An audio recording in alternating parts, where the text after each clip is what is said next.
Okay, the French fuel tax riots are continuing in France. They've entered their third week. There are also protests involved as well, but the rioters have got more and more violent as the protest movement has progressed. They're not going anywhere. Even though the French government has decided to slow down the reform process, President Macron has said he will continue with this policy. They'll just slow out the enrollment of the policy. And what has actually happened is it's the Parisian elite and the urban places like Paris, like Marseille, the big urban areas, um, they have very good public transit systems. Rural areas of France and small town France doesn't. And what they've done over the last 10 years is heavily tax petrol cars. So more people have gone to diesel because the government said go to diesel, it's more fuel efficient, until they worked out it was more polluting. And now they want to tax diesel cars more than petrol. And because the French public were encouraged by the French government to buy diesel over the last 20 years or so, the infrastructure isn't in place to, force this tax through and force people away from their vehicles. Rural France feels a disconnect between themselves and the Parisian, you know, government elite kind of thing. There's a big disconnect between the big city and the rural countryside, and a large proportion of French people live in the rural countryside. The hard left and the far right have got involved with the protest movement as well. The trade union movement in France is well known as a strong movement. Um, this has gone from a fuel tax protest to a much wider protest against living standards, government inefficiency, the wealth divide, unemployment, other government policies that have been continued from Sarkozy through Hollande to Macron. They've basically stayed the same. They've come on, they bash with this reform package of policing, workers' rights, trade union rights, taxation reform, welfare reform. They Macron isn't much different to his predecessors. He promised much and has delivered little. There is a very anti-government feeling right now in France. This is the worst violence they've seen since the student protests in 1968, although there have been other severe riots in French history since then. Um, French politics is becoming very, very polarised right now, far more polarised than the UK. There's a very strong right-wing movement, there's a very strong left-wing movement.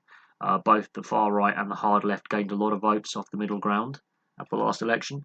Macron is in a difficult position. His popularity is plummeting, and these protesters don't look like they're about to go home. Even if it's a small protest this weekend, there's still a protest. There's still a chance for more disorder. The damage done to Paris and other major cities, there's been people killed. There have been fatalities in these protests. People have lost their lives. And the way the French police dealt with the rioters in Paris, especially at the weekend, they surrendered the Arc de Triomphe and the Champs Elysees to the rioters for 18 or so hours. They bottled them in an area when they could have dispersed them much quicker. The yellow jackets, as they're known, the maillot jaunes or whatever it is, the yellow jerseys or the yellow jackets, because there's a law stating by law you must have a fluorescent jacket in your car by law, but on a vehicle, even in a moped, you must have a fluorescent jacket on you by law, which is an insane law, but it's one of them because it's a French company and it's Macron who's proceeded with this law. It came in under Sarkozy. It's something to do with one of Sarkozy's investments. Oh yeah, that's how crooked French government is. They've decided to take the piss out of that by wearing it. The angry side of the riots has been hijacked by the right and left wings, but they are also frustrated with not being listened to. There is definitely a disconnect between the French public and the governing elite.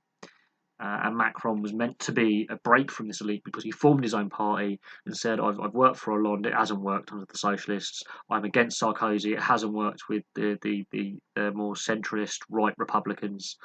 Come with my new party.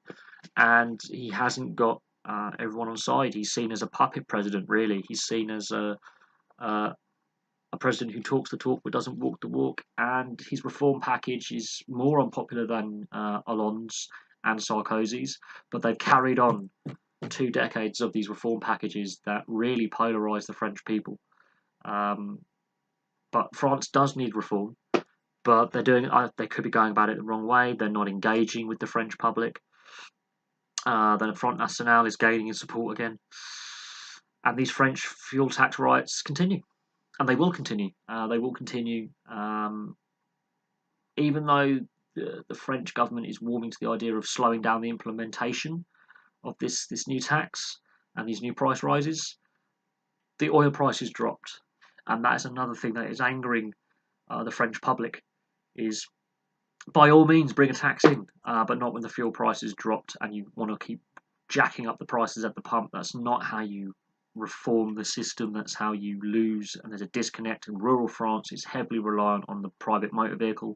It doesn't have the infrastructure that urban France, Paris, Marseille, Lyon, Bordeaux has, and they feel that there is a massive disconnect between the rural French and smaller urban areas, and the way the Parisian elite seems to think that France should be governed. And this is a long-standing issue, but this is the worst violence they've seen since 1968 on the streets of Paris and other major French cities, although France likes a good riot.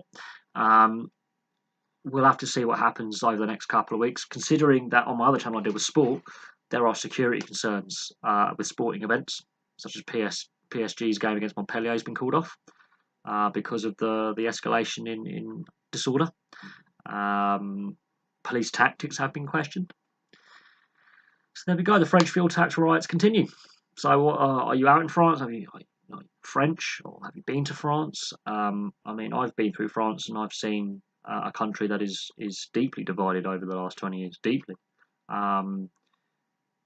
French society has had this division between left and right since before World War II and after World War II as well. There's been a division simmering between the rural areas, or the less urban areas, and Paris and the big cities. There is a division. There are divisions within cities. French society is very polarised right now. But I'm going to leave that there. Thank you very much for watching. Please like and subscribe. Place your comments below, and I'll have some more videos for you soon.